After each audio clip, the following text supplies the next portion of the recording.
In 1983, Trading Places defined the careers of Dan Aykroyd and Eddie Murphy. So it's time to be a karate man as we look into this oddball of a movie. So let's get into it.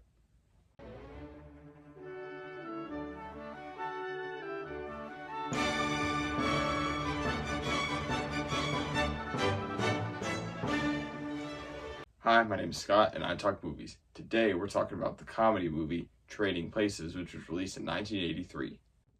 Trading Places follows Louis Winthorpe III, played by Dan Aykroyd, who is a successful executive broker of a Wall Street firm, Duke Brothers, run by greedy old brothers Mortimer and Randolph Duke in Philadelphia.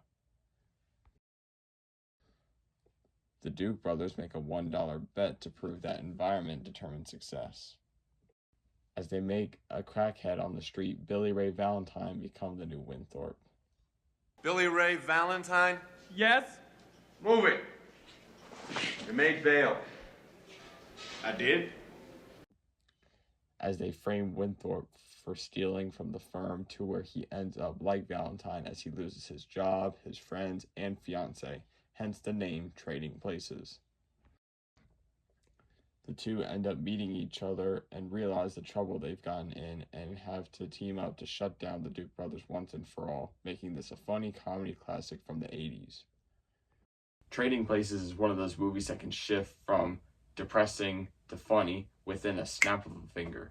Trading Places is slightly based off an 1882 novel, The Prince and the Pauper, which is about two boys, one who's a prince and one who's a pauper, and one day they trade roles. This movie was written by screenwriting duo Herschel Weingrod and Timothy Harris as they wanted to make a comedy movie about a bet going on. The screenplay was picked up by Paramount Pictures, who hired Animal House director John Landis to direct, which is funny because while directing this movie, Landis was also directing the Michael Jackson music video, Thriller. Something else interesting about this movie is that it takes place during Christmas. It's always, is Die Hard a Christmas movie, but it's never, is Trading Places a Christmas movie. Trading Places made $90.4 million in the box office when it came out in 1983, and critics praised it. The movie made Dan Aykroyd and Eddie Murphy superstars opposed to their Saturday Night Live work. Getting into the positives. Something so amazing about this movie is how smart it is, with the whole movie happening all because of a bet. The cast is great. Dan Aykroyd and Eddie Murphy have perfect comedic chemistry, and Jamie Lee Curtis, who is most known for starring in Halloween as Laurie Strode, stars in this movie as Ophelia. And even the Duke brothers had their comedic moments. We founded this exchange. It's ours. It belongs to us. Oh, my God. Mortimer, your brother's not well. We better call an ambulance. Fuck him. Now you listen to me. Fun fact about that scene is that Mortimer actor Don Ameche said that the F-bomb was his least favorite word and would only do one take of it, no matter how bad the take was. This movie has many funny scenes. Yo, when they brought you in here and booked you, you was crying like a pussy. Yeah. I wish my bitches hurry up and get here. I ain't got no time to be sitting inside this cell with you. Where is your bitches, Mr. Big Time Pimp? Yeah. Something so amazing about this movie is how they trade places so perfectly. I love it how we see Billy Ray Valentine start as an immature crackhead from the ghetto, become 10 times more mature and responsible. Hey, what is this? What is this shit here? Hold up. Hey, who been putting out their clothes on my floor? Who has been putting out their clothes on my floor?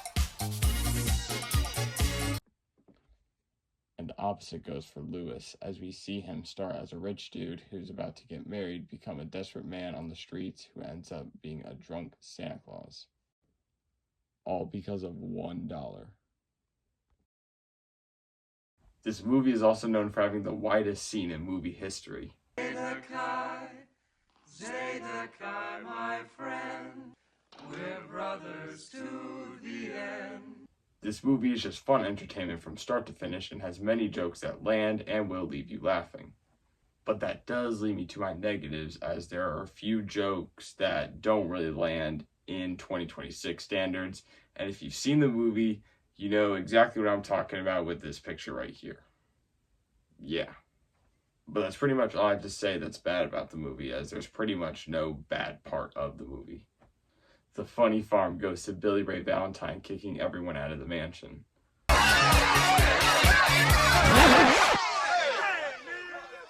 Get the fuck out! So with that, I give Trading Places a 9 out of 10 and a 5 out of 5 stars on Letterboxd. Trading Places is a quirky comedy from the 80s that is worth watching, even if it's a little tragic at times, but it will leave you smiling when you're done watching. Well, I'm making a bet for $1 that you won't subscribe. Prove me wrong. Anyways, I'm Scott, and I talk movies.